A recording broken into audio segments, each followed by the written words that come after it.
से आ रही बड़ी खबर को लेकर इस वक्त बीएलएफ ने जुलाई 2025 में हुए हमलों की लिस्ट जारी की और जिम्मेदारी ली है। जुलाई में बलूचिस्तान में 122 हमलों की बीएलएफ ने जिम्मेदारी ली और इसमें 106 पाकिस्तानी सैनिकों को निशाना बनाया गया। सैन्य चौकियों, सरकारी कर्मचारियों को इसमें निशाना बनाया। यह responsibility BLF Baloch liberation force ने ली है। बलूच लिबरेशन आर्मी बीएलए इससे अलग है।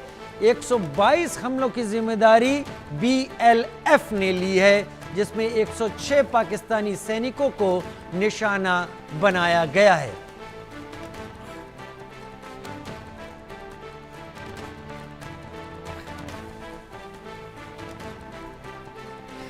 बीएलएफ के हमले जिसमें पाकिस्तानी सैनिकों और कर्मचारियों को निशाना बनाया गया। बीएलएफ के हमलों में पाकिस्तानी सेना में खलबली मची है। जुलाई के महीने में 31 दिनों में 122 हमले किए। 106 पाकिस्तानी सैनिकों को इसमें निशाना बनाया गया। सैन्य चौकियों पर टारगेट किए गए। सरकारी इमारतों, सरकारी कर्मचारियों को बलूचिस्तान के अंदर निशाना बनाया गया है।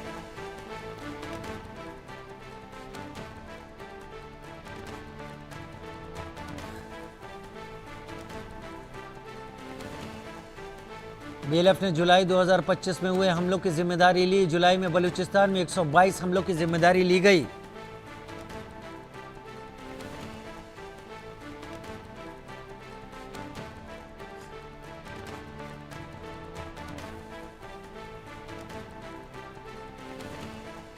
बीएलएफ के हमले लगातार पाकिस्तानी आर्मी को जड़ों से उखाड़ने की कोशिश में।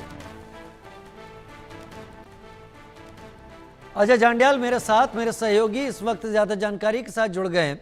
अजय, एक तरफ तो बीएलए टारगेट कर रही थी, ये हम सभी जानते थे।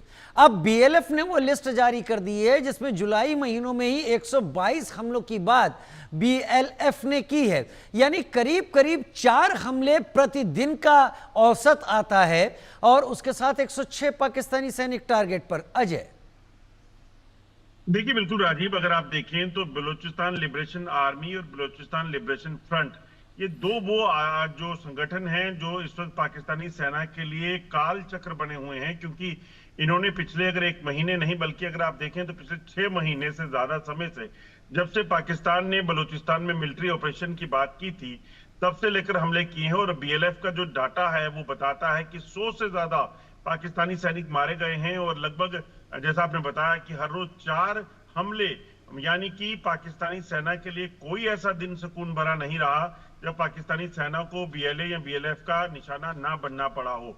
और सबसे बड़ी बात कि उन्होंने पाकिस्तान के सैनिकों के कैंप, पाकिस्तान की सेना के मोर्चे, पाकिस्तानी सेना के काफिले, उनकी जो नाके थे, उन तमाम जगहों पर जो है वो हमले किए और हमले करके बड़ा नुकसान पहुंचाया। कल तहरीके तालिबान पाकिस्तान ने भी इसी तरह से आंकड़े जारी किए थे, जिसमें उन्होंने 300 से ज्यादा हमले करने का दावा किया था खैबर पख्तूनख्वा के इलाके में, जबकि बीएलएफ के ये आंकड़े बताते हैं कि 135 के करीब जो हमले किए गए हैं वो कहीं ना कहीं इस चीज को लेकर थे कि किसी भी तरीके से वो पाकिस्तान में ज्यादा से ज्यादा नुकसान कर सकें और पाकिस्तानी सेना की, सुरक्षा बलों की जो वहां पर पकड़ है उसको पूरे तरीके से हिला सके। वाकई उसको पूरी तरीके से हिला सके। और इसको ही लेकर वहां पर लगातार पाकिस्तानी आर्मी, कहीं बीएलए, कहीं बीएलएफ, कहीं बलूचिस्तान रिपब्लिकन गार्ड्स इनके साथ उलझी हुई है। लेकिन ये आंकड़े जारी करने का मतलब क्या हो सकता है? क्या इस डर को बीएलएफ या बीएलए पाकिस्तान आर्मी के दिमाग में बैठाना चाहते हैं कि हम तमाम आपकी प्रेजेंस के बावजूद हम आपको टारगेट कहीं भी कर रहे हैं? देखिए, इस वक्त राजीव 2 चीजें जो हैं वो बड़ी इंपॉर्टेंट हैं जो देखी गई हैं। एक तो आप जमीनी सतह पर क्या कर रहे हो, मतलब जमीन पर आपकी लड़ाई जो है वो कितनी मजबूत है। वो हमने पिछले कुछ समय में देखा है कि पाकिस्तानी सेना पर जो हमले हुए, पाकिस्तानी सेना पर जो काफिलों पर अटैक हुआ, ट्रेन हाईजैकिंग हुई, वो अपने आप में बताता है कि ग्राउंड पर बीएलए और बीएलएफ की पकड़ बेहद ज्यादा है बलूचिस्तान के इलाके में।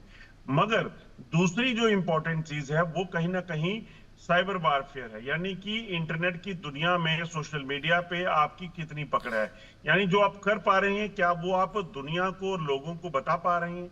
बलूचिस्तान में बीएलए और बीएलएफ को अगर समर्थन मिलता है हम लोगों का, तो उसके पीछे की वजह सिर्फ और सिर्फ ये है, उन्हें पता है कि ये इतने ताकतवर हो चुके हैं कि पाकिस्तानी सेना चाहकर भी बलूचिस्तान के लोगों का कुछ बिगाड़ नहीं पाएगी। अगर आप याद करें तो पहले क्या होता था, बलूचिस्तान में पाकिस्तानी सेना शरेआम लोगों पर हमले करती थी, महिलाओं को अगवा करती थी और युवा जो हैं उनको नुकसान पहुंचाया जाता था। मगर अगर अभी आप देखें पिछले कुछ समय में जो देखा जा रहा है वो ये देखा जा रहा है कि लगातार बलूचिस्तान में बीएलए और बीएलएफ के हमले तेज हुए हैं और वही चीज वो लोगों को बताना चाहते हैं। और इसी वजह से लोग देखें जब प्रदर्शनों के लिए उतरते हैं तो वो सीधे फिर यूनाइटेड नेशन में जाते हैं और कहते हैं कि हम एक अलग देश है, हमारा पाकिस्तान से कोई लेना देना नहीं। ये चीजें तभी मुमकिन हो पाई हैं जब बीएलए और बीएलएफ जो है मजबूत हुई और लोगों में इस तरह का एक अजय लगता है कि इसका असर पाकिस्तानी आर्मी पर पड़ रहा होगा इस डाटा रिलीज करने का। देखिए बिल्कुल इसका असर बहुत ज्यादा पड़ता है। आपको बताऊं कि आपको याद होगा कुछ समय पहले जब टीटीपी के हमले तेज हुए थे तो टीटीपी के हमलों के बाद वहां कई पाकिस्तानी सेना के जवानों ने अपनी नौकरियां छोड़ दी थी, रिजाइन कर दिया था। और बलूचिस्तान में भी आज अगर आप देखें तो पाकिस्तानी सेना के जो लोग हैं उनकी तैनाती के लिए जब बलूचिस्तान उनको भेजा जाता है तो उससे पहले वो 50 बार सोचते हैं। कई ऐसे होंगे जो बेचारे जाना नहीं पसंद करते होंगे या नौकरी छोड़ देते होंगे। वजह बड़ी साफ है, वहां हर कदम पर मौत है और उन्हें पता नहीं कब उन्हें अपने कैंप के अंदर से जो है वो बलूचिस्तान के जो बीएलए के लोग हैं, बीएलएफ के लोग हैं, उठाकर ले जाए। तो ये एक बहुत बड़ी दहशत वहां पर पाकिस्तानी सेना के लोगों में है, जो हवाई हमले कर या ड्रोन के जरिए जो बीएलए के ठिकानों को निशाना बनाते हैं। उसके पीछे की वजह सिर्फ और सिर्फ ये है कि उन्हें पता है कि ग्राउंड इन्वेजन के लिए, यानी कि ग्राउंड पर अगर फोर्स हम भेजेंगे तो उसकी वापसी की गारंटी कोई नहीं। वाकई इस बार सिक्का हाँ आप सही कह रहे हैं, सिक्का इस बार उल्टा गिरा है। जिस तरह से पाकिस्तान आर्मी डराती थी, अब इन टारगेट्स को सामने रखकर कम से कम जनता के दिमाग में बीएलए टीटीपी इस बात को बैठा रहे हैं कि हम तुम्हारी आर्मी की क्या हालत कर रहे हैं। और इसका प्रेशर जब बनता है तो चीजें समीकरण बदलते हैं। अजय बहुत धन्यवाद, आप मेरे साथ इस वक्त जुड़े